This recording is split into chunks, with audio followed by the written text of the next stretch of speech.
जय श्री राधे। आज हम इस वीडियो में जानेंगे पंच भिक्षु की कहानी।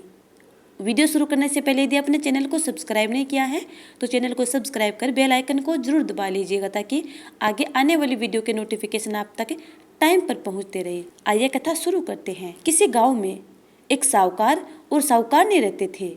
उनके एक बेटा व बहू थे। बहू कार्तिक माह में नित्य प्रातः उठकर नदी में कार्तिक स्नान के लिए जाया करती थी। उसका एक नियम था, वो कार्तिक के राई दामोदर जी भगवान के दर्शन से पहले वह किसी भी प्राय पुरुष का मुंह नहीं देखती थी। उसी गांव का एक राजकुमार भी सुबह सवेरे नदी स्नान के लिए जाया करता था। एक दिन उसे लगा कोई है जो मुझसे भी जल्दी उठकर नहा लेता है। कार्तिक माह के 5 दिन बचे थे कि एक दिन साहूकार की पुत्रवधू स्नान कर वापस जा रही थी। राजकुमार स्नान के लिए आया तो साहूकार की पुत्रवधू को लगा कि कोई आया है, तो वह जल्दी जल्दी जैसे ही जाने लगी तो जल्दबाजी में उसके पाँव की एक मोचड़ी वहीं छूट गई। राजकुमार ने उसकी मोचड़ी उठा ली और सोचने लगा कि जिस स्त्री की यह मोचड़ी इतनी सुंदर है वह स्त्री कितनी सुंदर होगी। उसने पूरे गांव में घोषणा करवा दी कि जिसकी यह मोचड़ी है वह 5 रात मेरे पास आएगी। साहूकार की पुत्रवधू ने कहला दिया कि मैं 5 रात ब्रह्म मुहूर्त में आऊंगी, लेकिन किसी को साख भरने के लिए बैठा देना। राजकुमार ने एक बोलने वाले तोते को पिंजरे में बंद कर नदी के किनारे पेड़ पर टांग दिया। साहूकार की पुत्रवधू सुबह के समय आई, पहली पेड़ी पर पैर रखा और बोली, हे कार्तिक के ठाकुर, राय दामोदर, पांचों पांडु, छठे नारायण, भिखम राजा, उस पापी को नींद आ जाए। राजा के बेटे को नींद आ गई। पुत्रवधू कार्तिक स्नान करके जाने लगी तो तोते से बोली, सुआ सुआ, तेरे गल डालूंगी मोतियों का हार। मैं पतिव्रता नारी, मेरे सबकी लाज रखियो, भरियो मेरी साख। सुआ ने कहा, ठीक है, मैं तेरी साख भरूंगा। वह तो कहकर चली गई। राजकुमार उठा और सुआ से पूछा, सुआ सुआ, वह आई थी, कैसी थी? सुआ बोला, आभा किसी बिजली, होली किसी झल, रूप किसी कामिनी, गुलाब का सा रंग। अगले दिन राजकुमार अंगुली चीरकर लेट गया। सारी रात दर्द में तड़पता रहा। साहूकार की पुत्रवधू दूसरे दिन सुबह के समय आई, पहली पेड़ी पर पैर रखा और बोली, हे कार्तिक के ठाकुर, राय दामोदर जी, पांचों पांडव, छठे नारायण, भिखम राजा, उस पापी को नींद आ जाए। राजकुमार को नींद आ गई। सुबह राजकुमार ने तोते से फिर पूछा, क्या वो आई थी? तोते ने सारी बात बतला दी। हाँ, वो आई थी। अब राजकुमार तीसरी रात को अपनी आंखों में मिर्च डालकर बैठ गया। सारी रात दर्द में तड़पता रहा। साहूकार की पुत्रवधू फिर आई और प्रार्थना करने लगी, हे कार्तिक के ठाकुर, राय दामोदर जी, पांचों पांडु, छठे नारायण, भिखम राजा, उस पापी को नींद आ जाए। राजा के बेटे को नींद आ गई। सुबह राजकुमार ने तोते से फिर पूछा, क्या वो आई थी? तोते ने सारी बात बतला दी। हाँ, वो आई थी। अब राजकुमार ने सोचा कि आज रात को मैं ठंड में बैठा ही रहूंगा। राजकुमार ठंड में सारी रात कांपता रहा और सुबह ब्रह्म मुहूर्त में उसे नींद आ गई।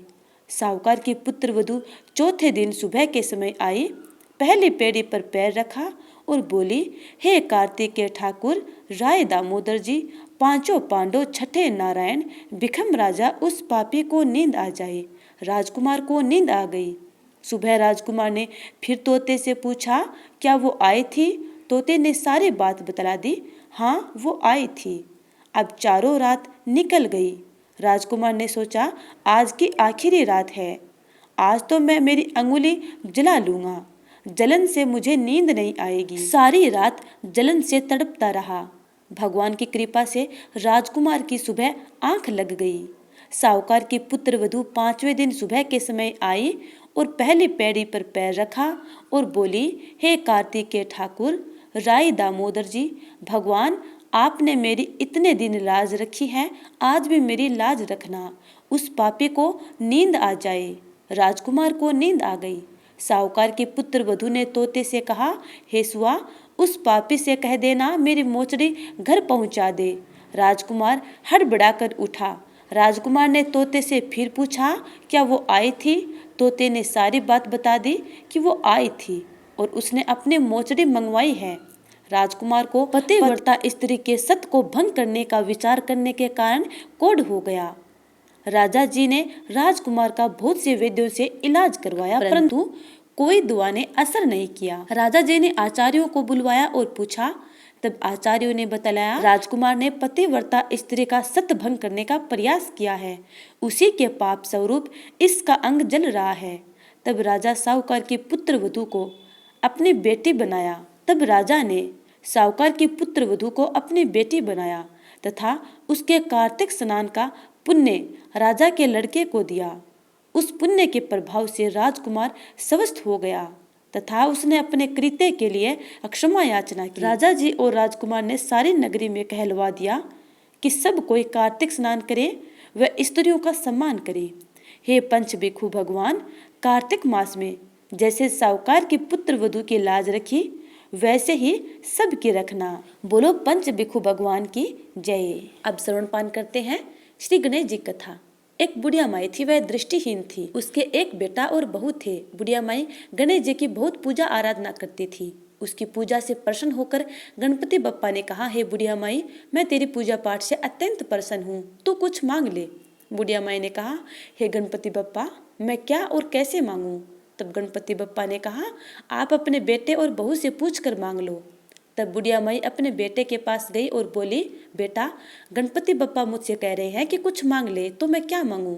तब बेटे ने कहा, माँ, धन मांग ले। तब बुढ़िया माई अपने बहू के पास गई और बहू से पूछा। तब बहू ने कहा, माँ जी, नाती और पोते मांग लो। तब बुढ़िया माई ने सोचा, ये दोनों अपने मतलब की मांग रहे हैं, मुझे अपने पड़ोसिनों से जाकर पूछना चाहिए। तब वह अपने पड़ोसिनों के पास गई और बोली कि गणपति बप्पा मुझे कुछ मांगने के लिए कह रहे हैं, तो मैं क्या मांगूं?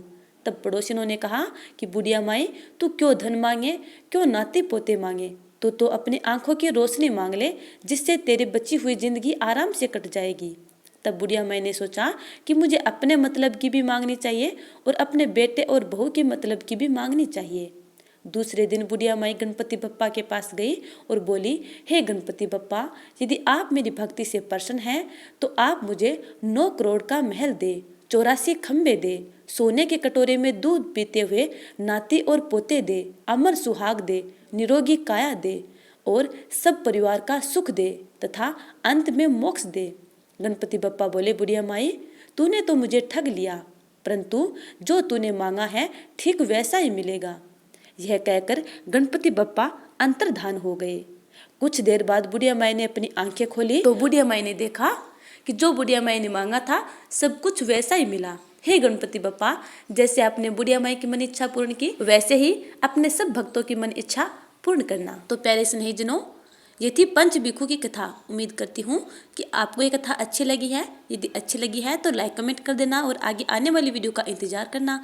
तब तक के लिए जय श्री राधे।